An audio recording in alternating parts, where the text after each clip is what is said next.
the recording of today's webinar. In today's webinar, we will focus on doing research, not development, and how to get your research focused.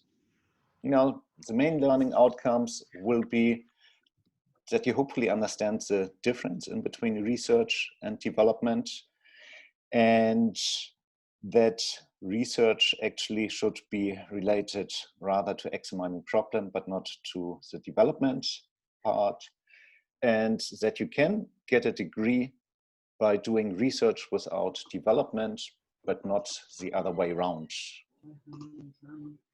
So what is R&D anyway? We basically have two types of research, which is basic research and applied research, and those should lead to experimental development.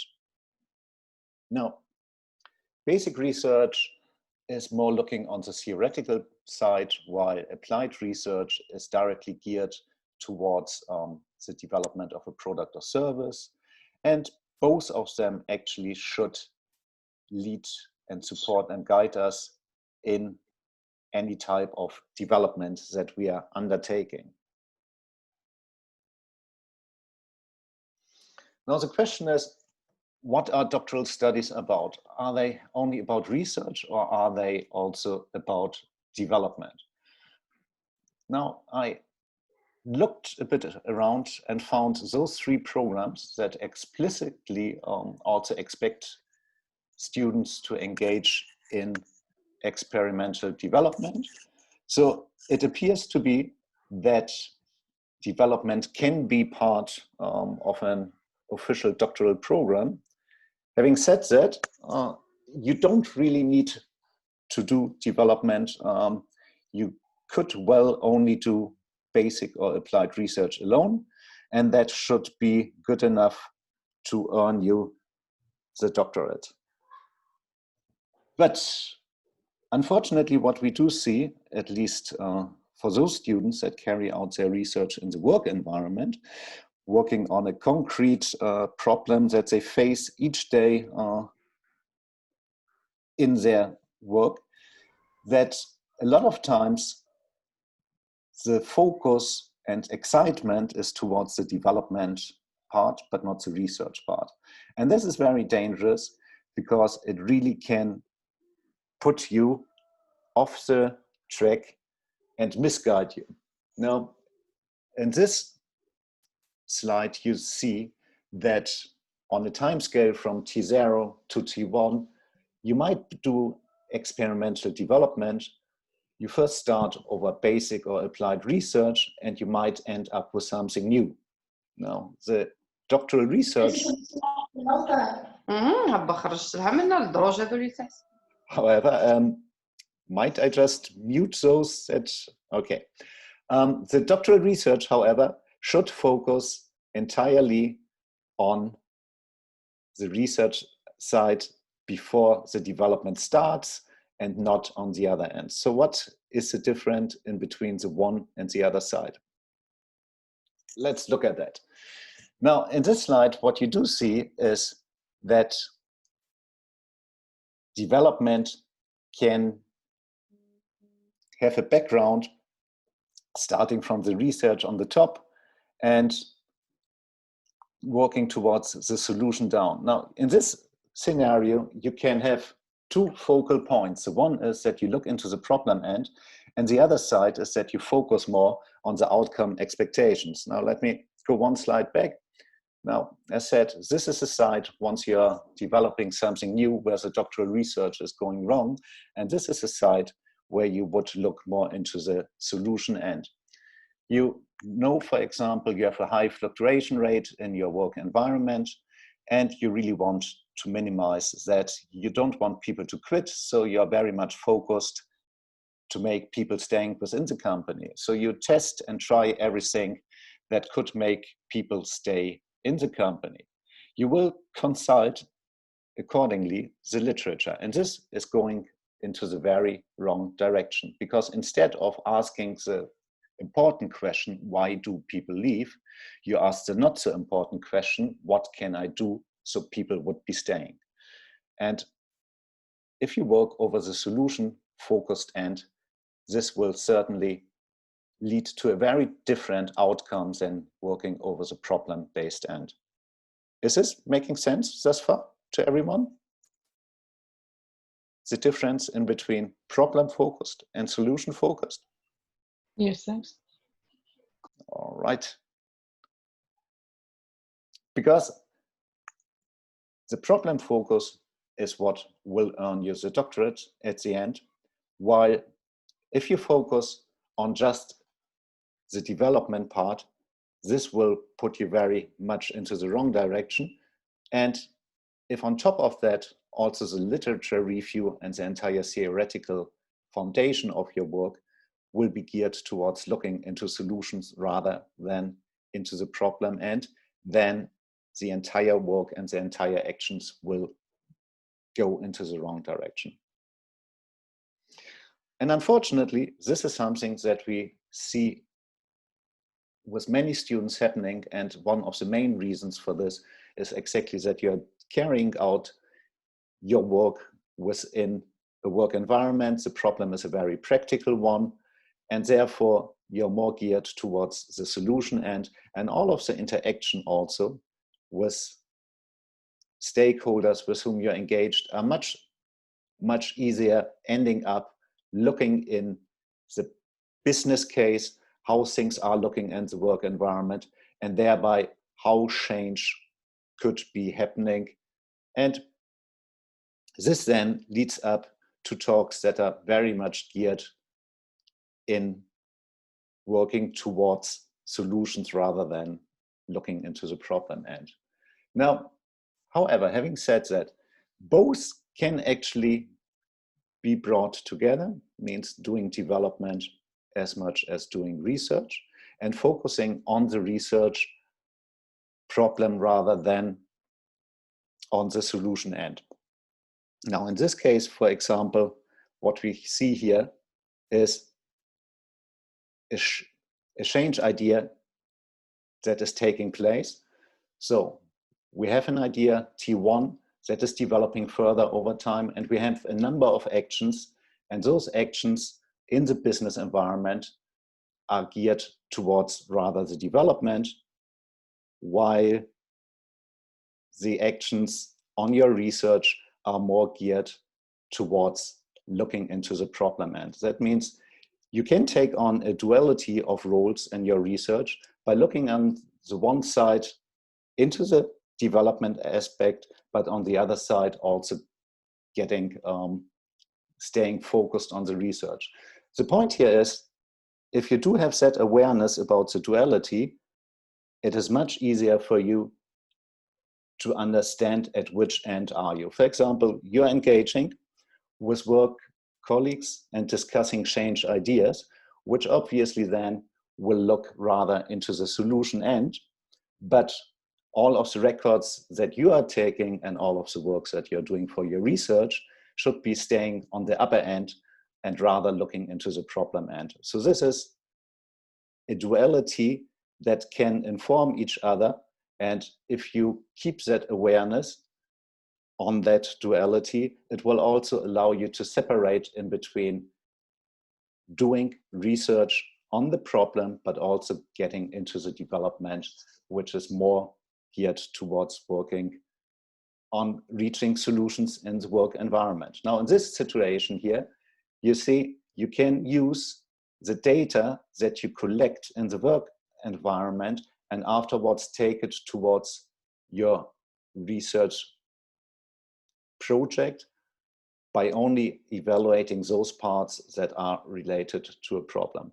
I mean, all of the work that you're carrying out in the work environment certainly will be more geared towards resolving a situation. If we come back to the earlier example of a high fluctuation rate, then obviously once you talk with your colleagues, you might explore on what could be done, because this is something that organizations always do.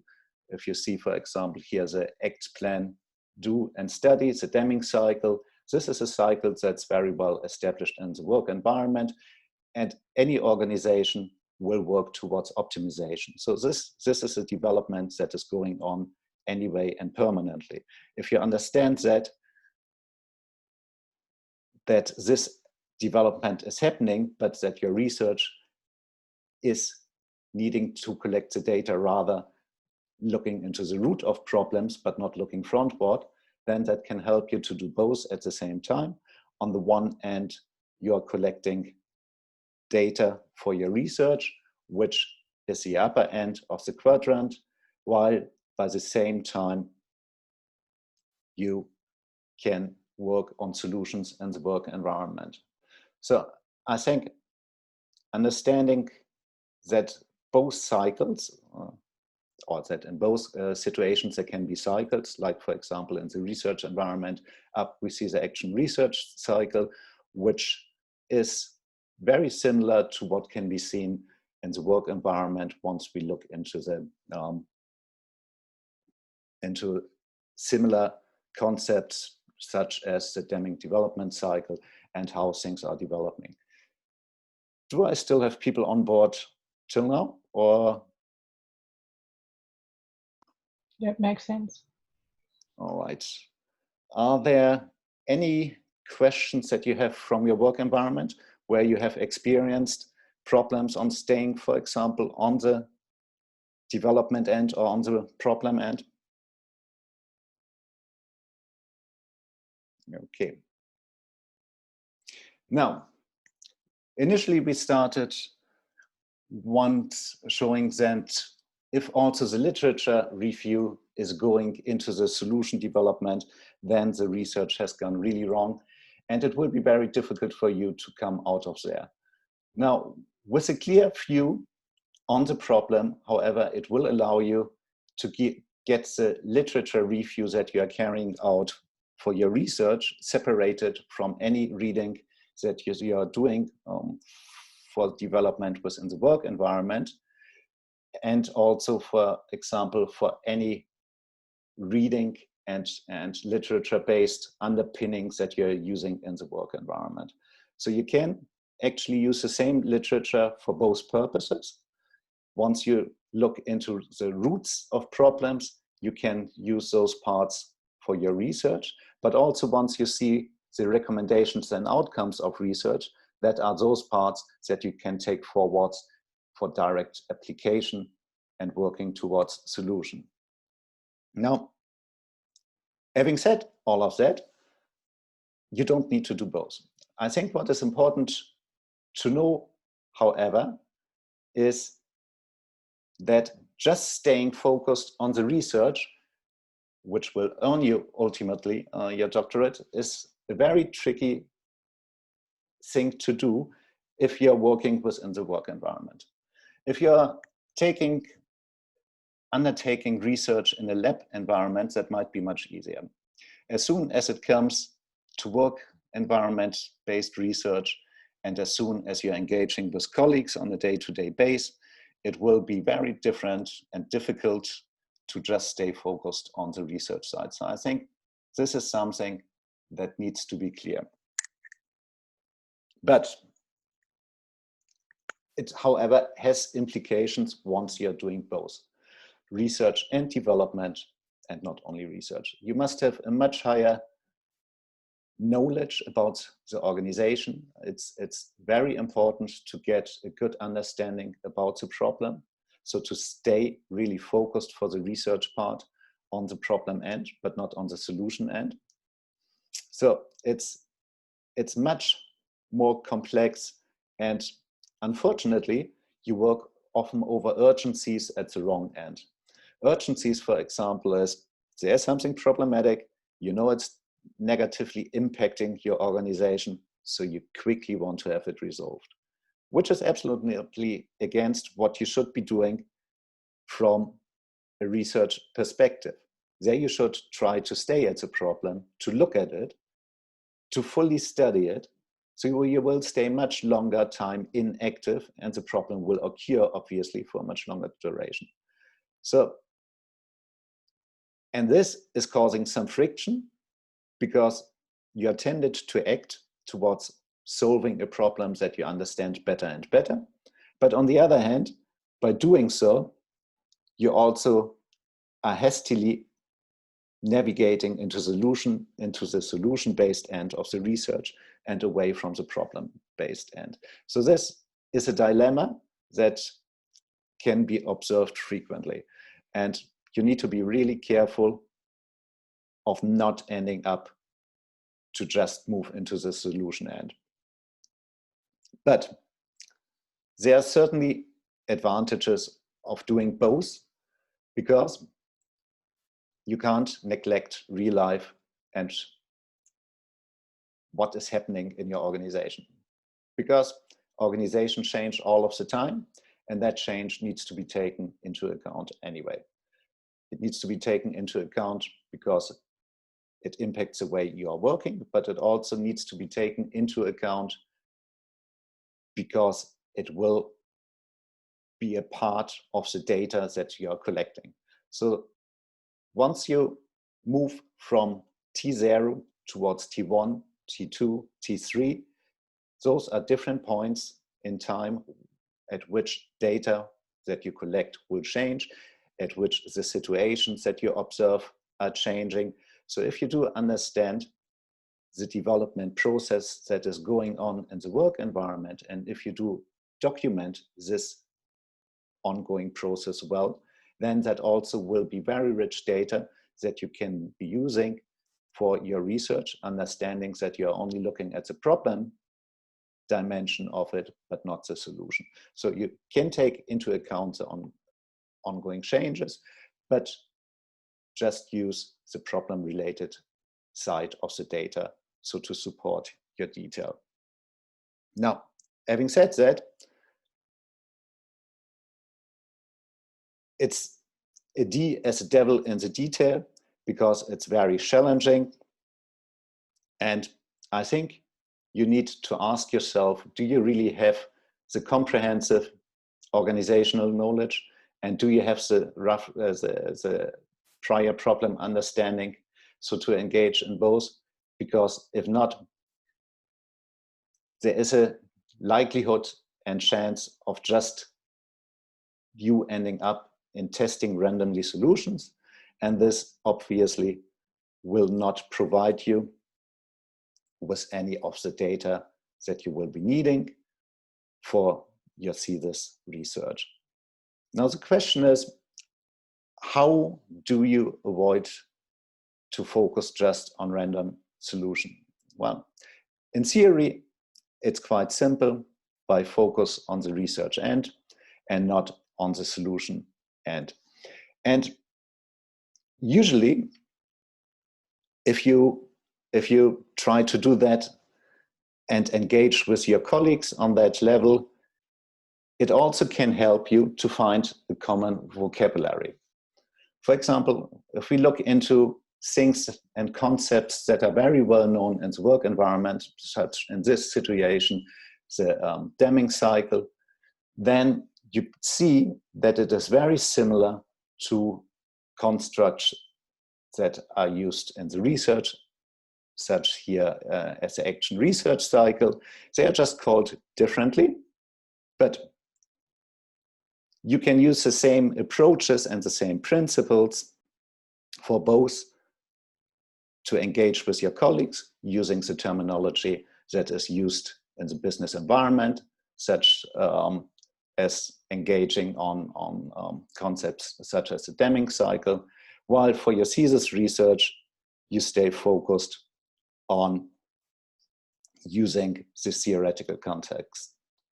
Does that make sense so far? Do I still have people with me?